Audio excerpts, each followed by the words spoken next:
Hello students, हम लोग करने वाले हैं क्लास 9 साइंस।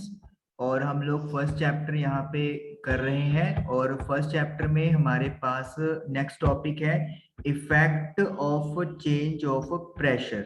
हमने प्रीवियस सेशन में देखा था कि टेम्परेचर चेंज होने से कैसे एक स्टेट से दूसरी स्टेट पे अपना मैटर जाता है।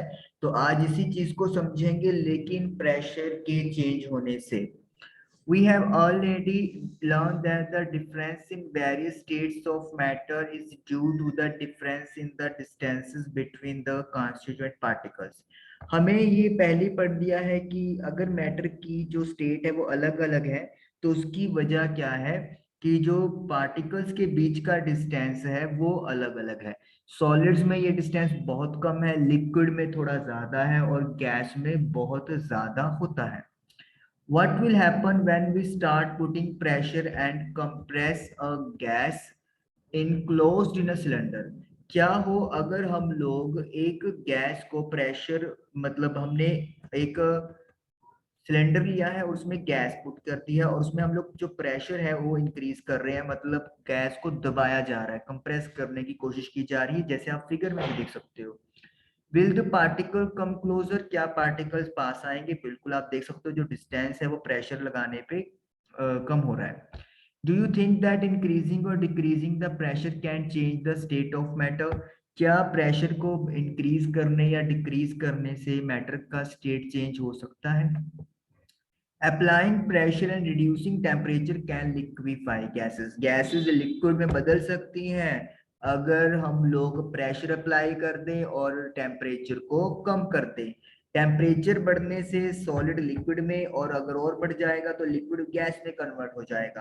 तो इसका मतलब क्या है, गैस को अगर लिक्विड में बदलना है तो हमें टेम्परेचर कम करना पड़ेगा और प्रेशर लगाना पड़ेगा। Have you here of solid carbon dioxide? क्या आपने सॉलिड कार्बन डाइऑक्साइड के बारे में सुना है? It is stored under high pressure. इसको हाई प्रेशर के अंडर स्टोर किया जाता है, क्योंकि सॉलिड कार्बन डाइऑक्साइड तो गैस है, लेकिन सॉलिड का मतलब क्या है, हमने इसको सॉलिड स्टेट में कन्वर्ट कर दिया है। तो उसके लिए आप सोच सकते हो कि बहुत ज्यादा हाई प्रेशर पे रखना जरूरी है। Solid carbon dioxide gets converted directly to gaseous state on decrease of pressure to 1 atmosphere. अगर हम लोग प्रेशर को 1 एटमोस्फियर कर देंगे, मतलब कम कर देंगे, तो जो आपकी सॉलिड कार्बन डाइऑक्साइड है वो डायरेक्टली गैस स्टेट में आ जाती है without coming into liquid state. यानी कि लिक्विड स्टेट को वो क्या कर देगी, स्किप कर देगी। और इस प्रोसेस को हम लोग क्या कहते थे, सब्लिमेशन कहते थे। This is not the reason that solid carbon dioxide is also known as dry ice. इसीलिए solid carbon dioxide को dry ice के नाम से भी जाना जाता है, क्योंकि प्रेशर अगर 1 एटमोस्फेरिक हो गया तो वो डायरेक्टली गैस में कन्वर्ट हो जाएगी। Thus, we can say that pressure and temperature determine the state of a substance, whether it will be liquid or gas or solid.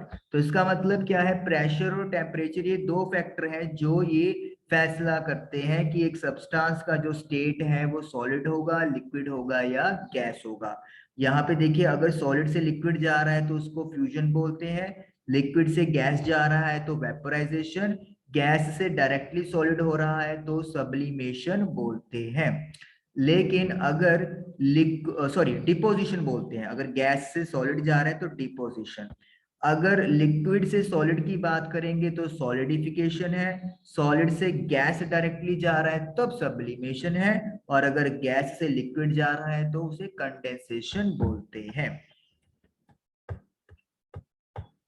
Next हमारे पास क्वेश्चंस आ गए हैं। Convert the following temperature to Celsius scale. हमें temperature convert करना है kelvin से Celsius.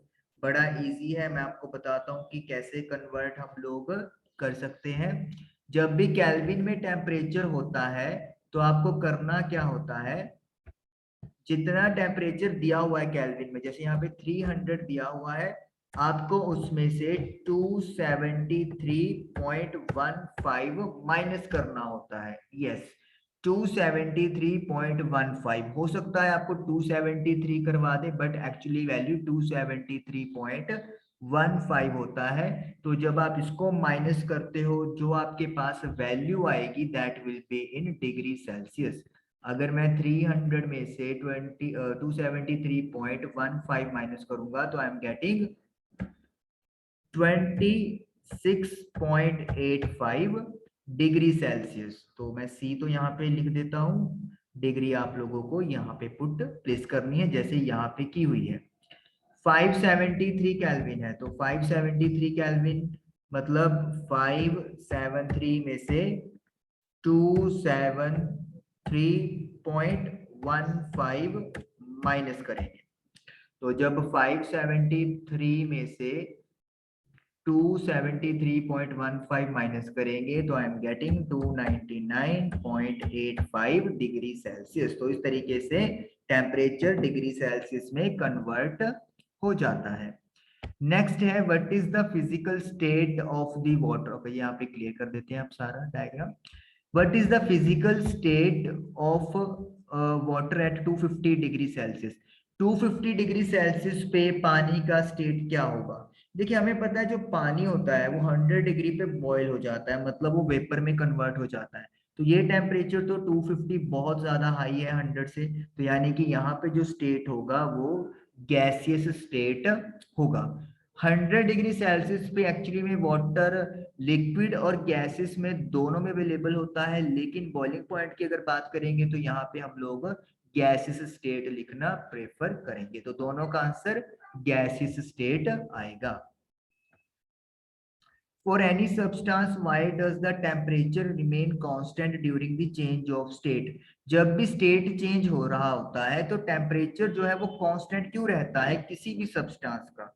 हमने एक बात डिस्कस की थी लेटेंट हीट के बारे में, कि जैसे ही किसी भी सब्सटेंस का ट्रांजिशन टेम्परेचर पहुंचता है, से मेल्टिंग पॉइंट और बॉइलिंग पॉइंट, तो उस टेम्परेचर पे हम लोग हीट तो कंटिन्यूसली सप्लाई करते हैं, लेकिन थर्मामीटर उस हीट को डिटेक्ट नहीं कर पाता। उसकी वजह क्या होती है, वो जो हीट हम लोग सप्लाई करते हैं उस टेम्परेचर पे या उस टाइम पे, वो सारी हीट जो फोर्स ऑफ अट्रैक्शन होती है मॉलिक्यूल्स के बीच में उसको ब्रेक करने में लग जाती है और वो थर्मामीटर के कैच में नहीं आती।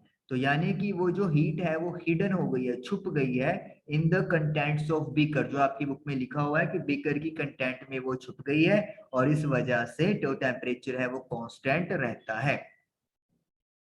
Suggest a way method to liquefy atmospheric gases. Atmospheric gases को लिक्विड में बदलने का तरीका बताइए। तो अभी हमने पढ़ा है applying pressure and reducing temperature. Pressure को बढ़ा दो, टेम्परेचर कम कर दो, तो you will successfully liquefy an atmosphere gas. ये चीज आप लोगों का डन हुई। नेक्स्ट है हमारे पास इवेपोरेशन। चलिए पढ़ते हैं। Do we always need to heat or change pressure for changing the state of matter? क्या हम लोगों को अगर एक मैटर का स्टेट बदलना है हमेशा हीट या प्रेशर चेंज करना पड़ता है? Can you quote some examples from everyday life where change of state from liquid to vapor takes place without the liquid reaching the boiling point? क्या आप अपनी रोजाना की लाइफ से कुछ एग्जाम्पल दे सकते हो जिसमें लिक्विड जो है वो वेपर में बदल रहा है, लेकिन आप लिक्विड को बॉईल नहीं कर रहे हो या बॉइलिंग पॉइंट पहुंचने से पहले ही वो कन्वर्ट हो गया वेपर में? वाटर व्हेन लेफ्ट अनकवर, जब पानी को ऐसे ही खुला छोड़ दिया जाता है, स्लोली चेंजेस इनटू वेपर, वो धीरे धीरे वेपर में बदलता है। वेट क्लोथ्स ड्राई अप, जो कपड़े गीले हैं, रोजाना हम लोग कपड़े धोते हैं तो वो गीले हो जाते हैं, उसके बाद ड्राई सूख जाते हैं। What happens to water in the above two examples? क्या होता है पानी को जब आप दो एग्जाम्पल्स की बात करते हैं? We know that particles of matter are always moving and are never at rest. हमें पता है मैटर के पार्टिकल्स हमेशा मूव कर रहे हैं और वो कभी भी रेस्ट पर नहीं होते। At a given temperature in any gas, liquid or solid, there are particles with different amounts of kinetic energy. एक गिवन टेम्परेचर पे कोई भी आप लिक्विड उठा लो, गैस या सॉलिड उठा लो, जो पार्टिकल्स होते हैं उनके पास काइनेटिक एनर्जी का अलग अलग अमाउंट होता है।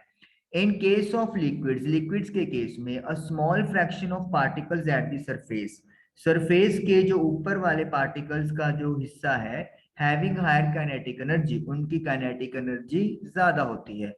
is able to break away from the forces of attraction of other particles। तो इस वजह से वो जो दूसरे पार्टिकल्स के साथ उनकी अट्रैक्शन है वो इजीली तोड़ सकते हैं, क्योंकि उनके पास काइनेटिक यानी कि मूव करने की एनर्जी ज्यादा है।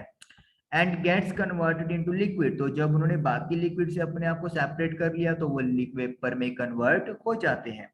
This phenomena of change of a liquid into vapors at any temperature below its boiling point is called evaporation। और इस फिनोमिना को we call evaporation, जिसमें एक लिक्विड कन्वर्ट हो रहा है वेपर में, लेकिन एक ऐसे टेम्परेचर पे जो उसके बॉइलिंग पॉइंट से नीचे है, यानी कि विदाउट बॉइलिंग लिक्विड ने अपनी स्टेट गैस वाली कर ली है, तो उसे हम लोग इवेपोरेशन फिनोमिना कहते हैं। तो आज हम लोग अपने सेशन में यहीं तक करेंगे। आई होप कि आपको ये चीज क्लियर हुई होगी। Thank you for watching the video.